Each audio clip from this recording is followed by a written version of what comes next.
a couple nights ago, I had trouble falling asleep because I had this irrational fear that I was going to die in my sleep. Oh, dude, I get that. And yeah, I I called up my brother at like 2 in the morning, and he's in Mumbai. Yeah. And he like picked up the phone like, what do you want? And I told him, I'm scared that I'm gonna die. Can you stay on the phone with me? And he's like, oh my god, shut up, Sahiti. And yeah, thankfully he stayed on call with me for a long time. And then he also like he gave the phone to my parents, and he was like, hey, look at Sahiti. He was laughing at me, saying like, oh my god, look at her, she's so paranoid. But that kind of helped me. But yeah, I did have this irrational fear of dying in my sleep that tormented me for some time. I just I think it's the thing of living alone, Yeah. I'm terrified that I'm really scared that I'm gonna get like axe murdered. Oh my I god. don't know. Like, it's not like we live in a big city, but I still live downtown. Yeah. So I feel like someone's gonna break into my house and chop me up. Oh my god.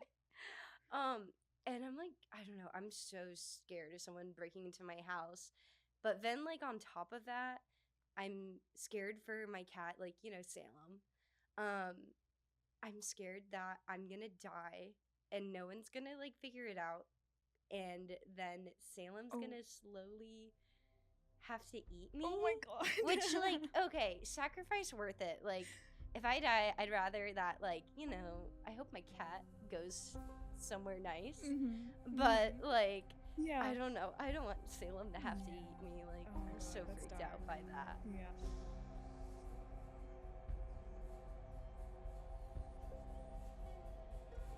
Hi there, guys. I'm Becky Bruner.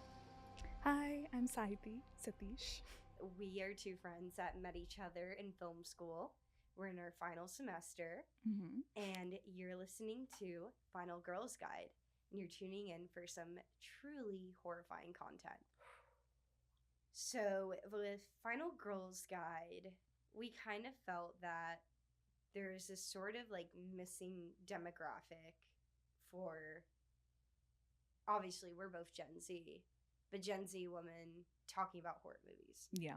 But it's interesting because if you look at audiences and you look at the demographics, Gen Z women are leading right Yeah. now in most of horror movies' audiences, which is awesome. Yeah.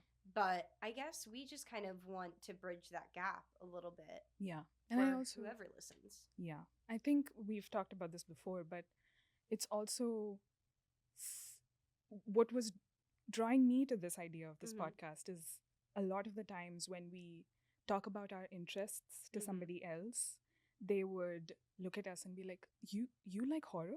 Yeah. You who's wearing florals? Oh my god. Name 3 horror movies, or like, whatever.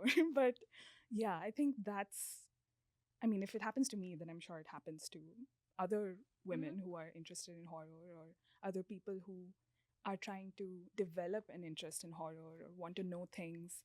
And I definitely, through this podcast, want to learn more. I do have some knowledge and I have some experience, but I also want to make sure that I'm at a good point to pursue my passion in filmmaking through this podcast. Yeah. But yeah. I mean, this idea was born literally from us going out on Halloween night. Yeah. And some, like, not even someone involved in film, but a guy that kind of was quizzing us on our knowledge, like we've talked about so many times. And all of a sudden, we kind of schooled him. Yeah.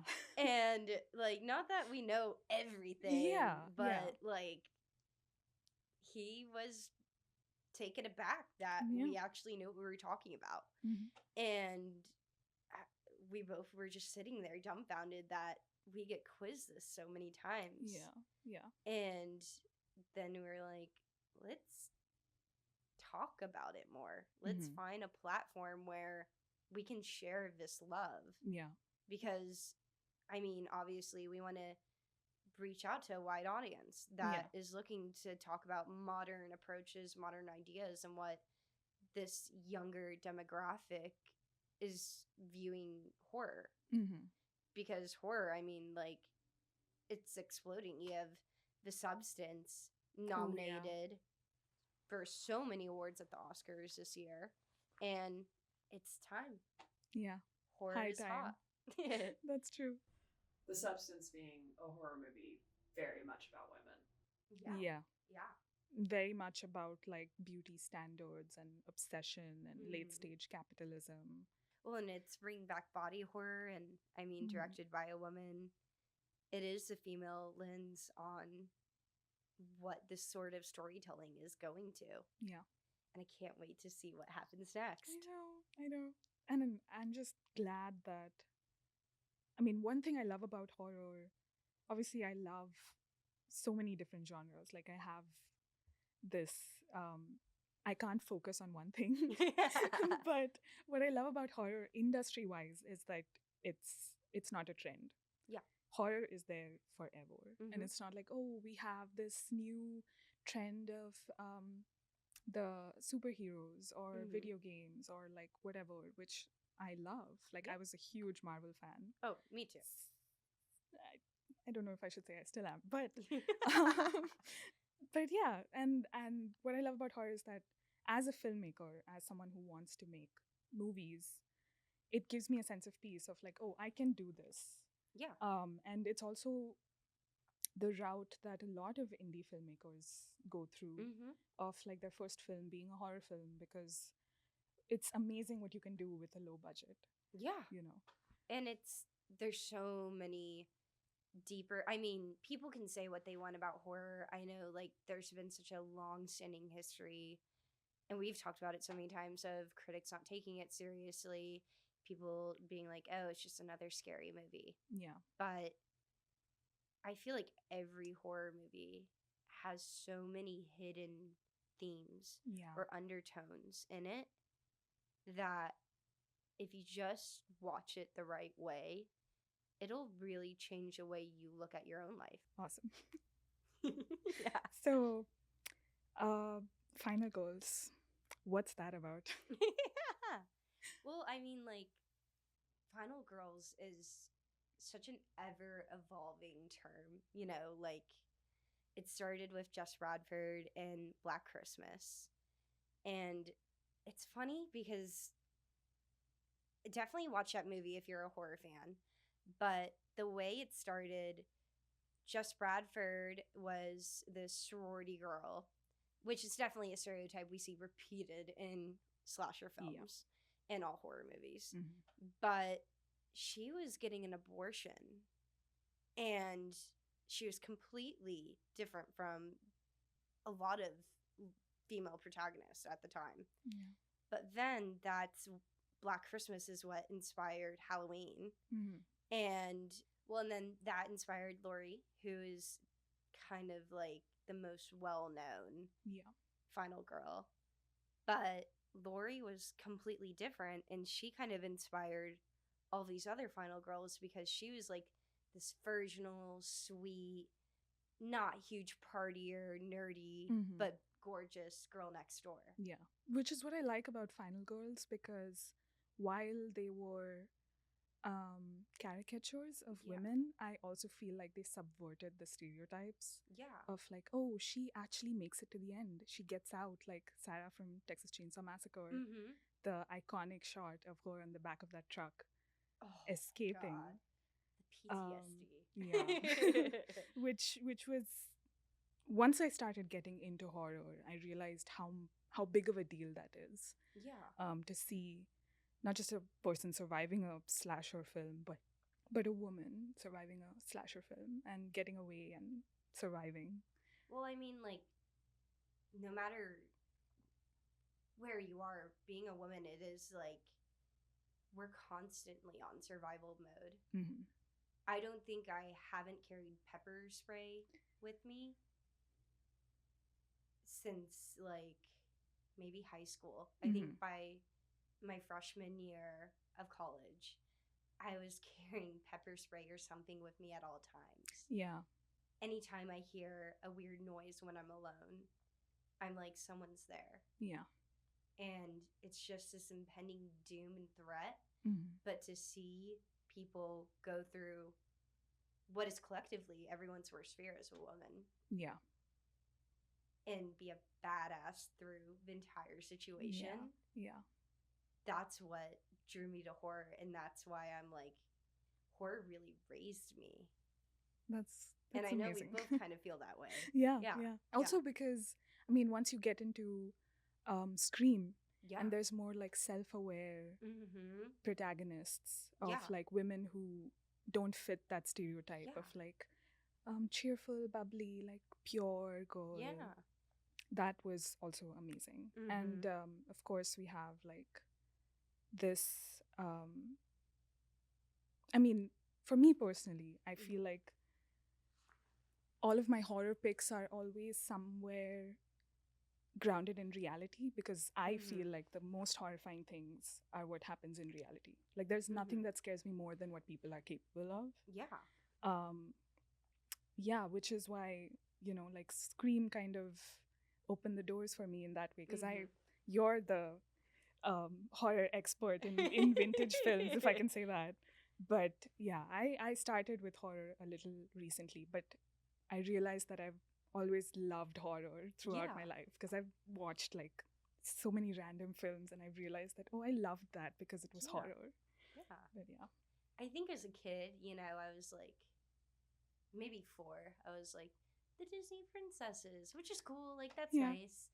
But I swear, by the time I was 7, I had watched one of the Paranormal Activities in theaters. Yeah. And I was sneaking horror movies to watch. Sorry, Mom and Dad. And all of a sudden, I was just obsessed with these Final Girls. And, like, those were the people I was looking up to.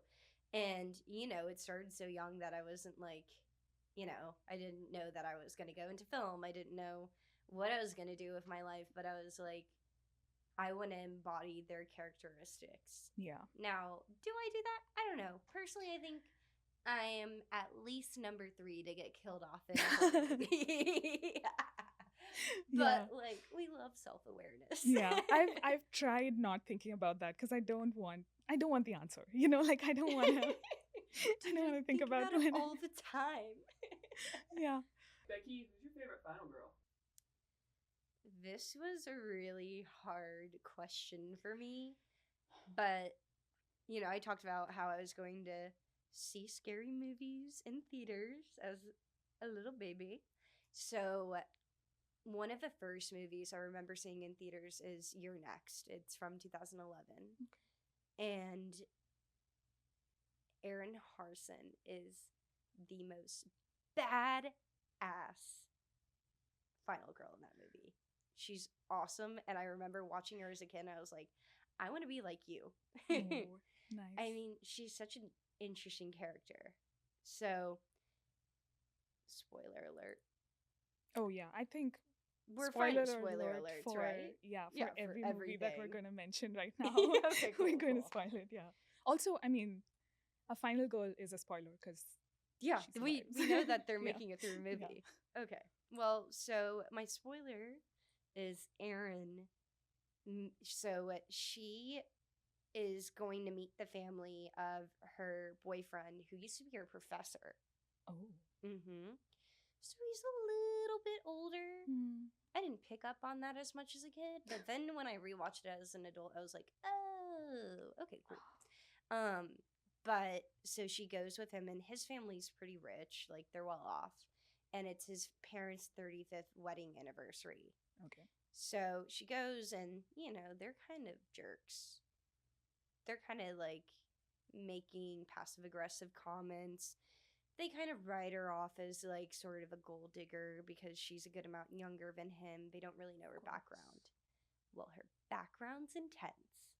She grew up in this kind of like survivalist compound with her parents, and then her and her mother fled, but she's literally a trained assassin in a way. Oh my god. So all of a sudden there's these mass vigilantes that break into the house and start killing off people at the anniversary. Oh my god.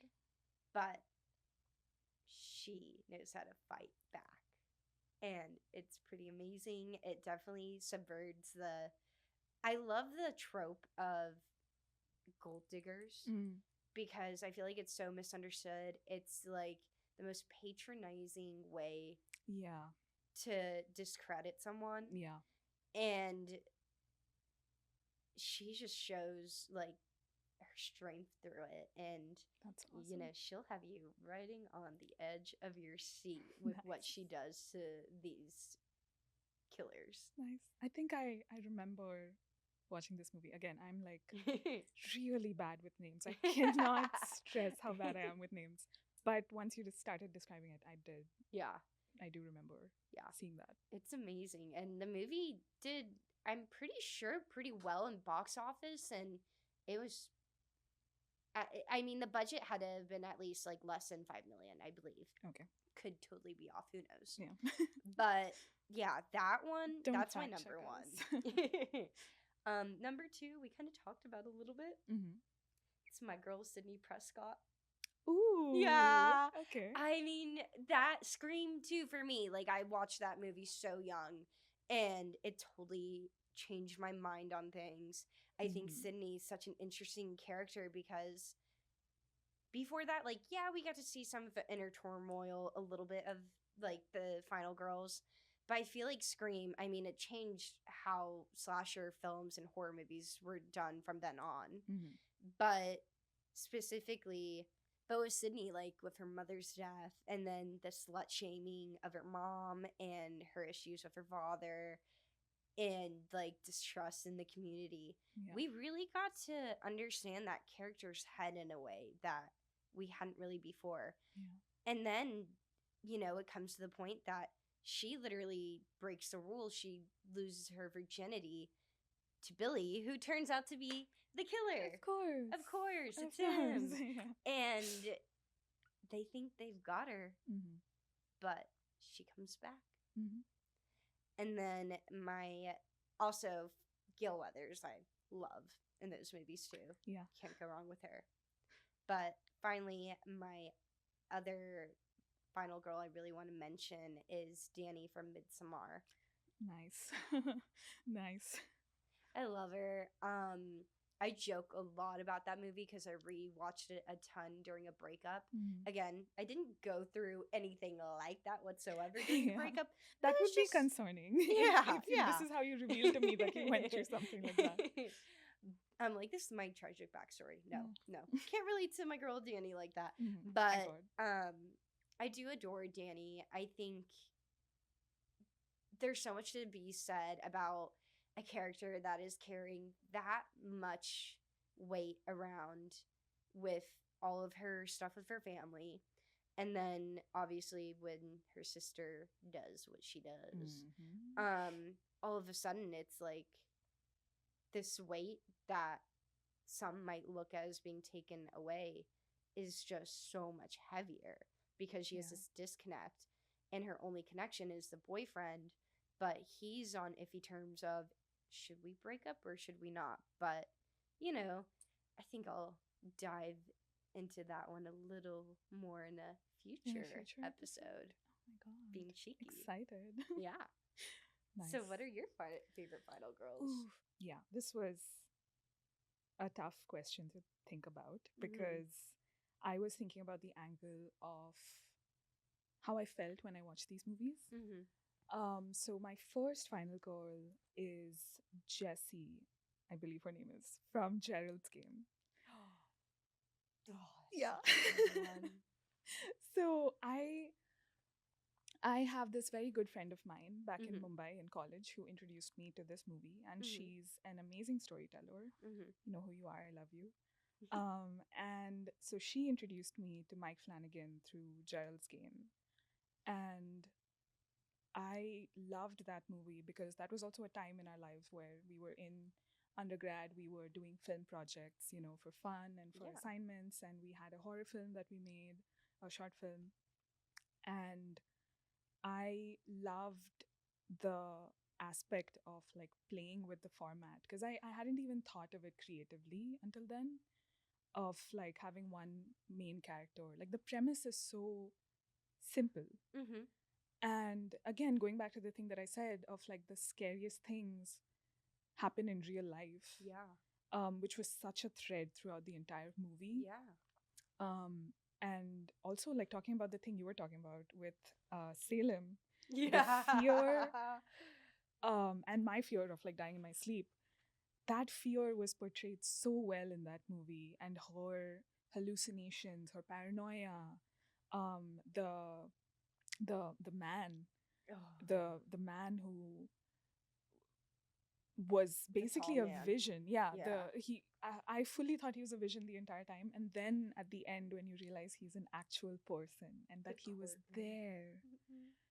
Oh man, yeah, that movie changed a lot of my perception about horror, because I had watched, Paranormal Activity and the Blair Witch Project and all of that before, but I'd never considered, because I was so young when I watched Yeah. them, I'd never considered artistically what you could do with a horror movie. Mm-hmm. So that is definitely my first pick. My second pick is, oh, did you want to say something? Oh yes. Yeah, yeah. Just one thing, guys. Mike Flanagan is what made Sahiti and I friends. Oh my god, yeah. Best Yeah, yeah, yeah. friends, basically. You're right. Yeah. You're right. He brought us together. We Yeah. were I don't know. I was giving you a ride or something. Yeah. And all of a sudden, I was talking about Fall of the House of Usher coming Ooh, out. yes. And then all of a sudden, you were like, wait, you like Mike Flanagan? And I was like, you like Mike Flanagan? I was like, yeah, I love him. The Flanagan verse. Yes. Bringing people together every day. Exactly. Also because I think that's like the first horror TV series that I watched, The Yeah. Haunting of Hill House, Yeah. which again, like amazing series. So good. And again, like Gerald's Game, so many iconic characters that I Yeah. didn't realize until I saw again Haunting of Hill House, and those same actors portraying such great roles and Yeah. changing every time and doing a great job every time. Yeah. Yeah, but my second favorite Final Girl, this is again my experience watching this movie. I was alone. Um, I was feeling really low, and for some reason, I decided to watch a horror movie. It's Kinsey from The Strangers. Yeah. Ooh, yeah, that's an Um, intense pick. The Strangers too. Oh, Thank yeah, you. yeah. I think again because when I was getting into horror, again, like there's so many times where it's supernatural, and once it's supernatural, it sort of brings me a little out of the story. Yeah.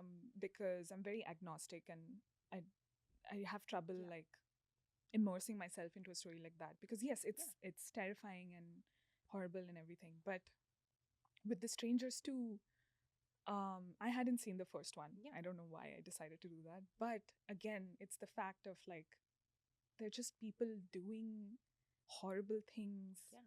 because they can. Mm-hmm. And that line terrified me so much. And I remember rooting for Kinsey so hard Mhm. because, again, like random circumstances, she's all alone. Her parents died horrific deaths. Her older brother had the opportunity to off the antagonists very early on, and he didn't. For whatever reasons, that's fine, artistic choice. And yeah, wrapping up that movie again with the iconic shot of Sarah from Texas Chainsaw Massacre, like a same shot of Kinsey like escaping at the back on the back of a van, and yeah, just the sheer terror of like human beings will have so much strength on both sides. Yeah. Like Kinsey had so much strength to survive, even after everything that she saw happening to her family. And even the antagonists, like they're Yeah. fueled by such random, misplaced hatred. Yeah. They don't have any motivation, which was so scary to Yeah. me. Yeah. So yeah, that is my third. That's my second final goal. And the third one, I am considering between two. Maybe I'll just honorable mention one of them, but it's Grace from Ready or Not. Oh, we love that movie. I know. Which I know is like, it's pretty popular at this Yeah. point. Like when you search Final Girls, you see her. Yeah.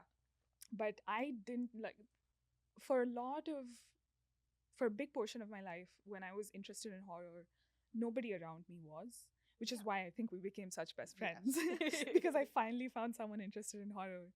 And at that time, there was no one I could talk to about it because whenever I would suggest a horror movie, they would say, no, I'm not going to watch that. Yeah. Which is totally fine. Yeah. That's a personal choice. But I watched Ready or Not, and that was also a huge time in my life where I was so mad at Marriage Circumstances, which made me love her even more because, oh my God, I hated his family. His family sucks. I know. I was so mad, and everything, I was rooting so hard for her. And again, like the iconic shot of her leaving the house at the end, when the sun rises and her entire bridal gown is soaked with blood. Those are, I think, not just from a Final Girls perspective, but those are movies that changed my perception of horror. Yeah. Also because I started thinking of horror more of from the lens, again, I'm saying this again, from the lens of people doing bad things. And of course, there was a supernatural element to Ready or Not because the sun, like devil kind of. Yeah. And they like combust or whatever. Yeah. But yeah, that was also one of my transformative movies, as you could say. This is my dishonorable mention. This is my favorite movie of all time. You know, I talk about it all the time. It's Cat People. Excellent film. If you guys haven't seen it, it's from the 40s. I need to watch it. Yeah, it's so good. To me, it's just like truly one of the best horror movies, especially at the time, about the female experience and grappling with like sort of these inner terrors of PTSD and other traumas. But unfortunately, my girl that I wanted to make it through the movie doesn't make it through the movie. Damn. So we're stuck with Alice, and I can't even think of a boyfriend's name right now, but the boyfriend. They make it through the movie, and they are horrible people. They're having this little affair the entire time, and they're just so gross, and Alice is so not a girl's girl. You know, I hate to bring that up, but she's not. She's being sneaky and shady to Irina the entire time. And, you know, she's just kind of that character, though, I have to appreciate because I love to hate her. But I appreciate what she represents because I feel like she is represented in so many people I've met since then. But just someone I love to hate. Yeah. I can't. I mean, I can't think of any on the spot that I hate or like, you know, dishonorable mentions. But as I've said before to you, I have trouble liking the Cabin in the Woods movie. Yes. I love those movies though.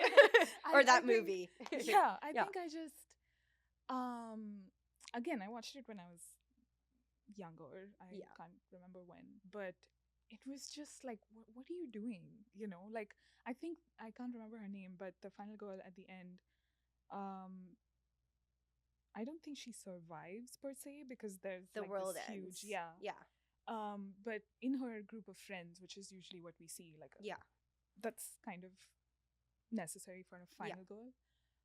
She survives, and she is a subversion of the trope. Like she is way more self-aware, and she's a little more fleshed out than the usual like overly sexualized or like cheerleader type or like pure-hearted.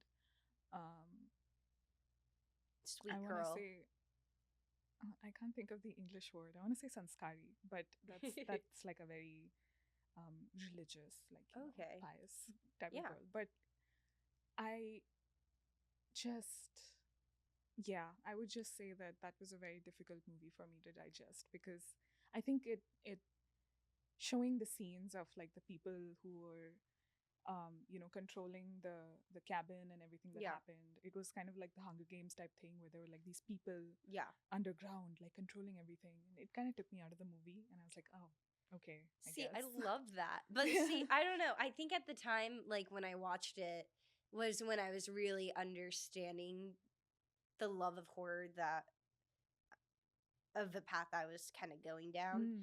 And I was like, whoa, it's a metaphor for everything in horror movies. This is so fun. Mm. And, you know, it was kind of close to the time. I think was Chris Hemsworth Thor yet?